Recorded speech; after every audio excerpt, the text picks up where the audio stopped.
Natanggap na ng Sandigan Bayan 3rd Division ang pinasabpinan nitong mga dokumento mula sa Department of Public Works and Highways. Laman nito ang mga dokumentong nagpapakita ng mga proyektong hinihiling ng mga mambabatas na mapondohan.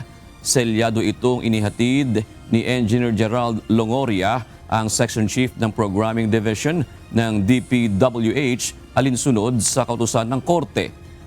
Naunang isinalaysay ni Longoria na mismong si dating DPWH Undersecretary Catalina Cabral ang nagbigay sa kanya ng listahan ng mga proyekto kabilang ang nasa Pandibulacan, kung saan isa umano sa proponent ay si former Senator Ramon Bong Revilla Jr.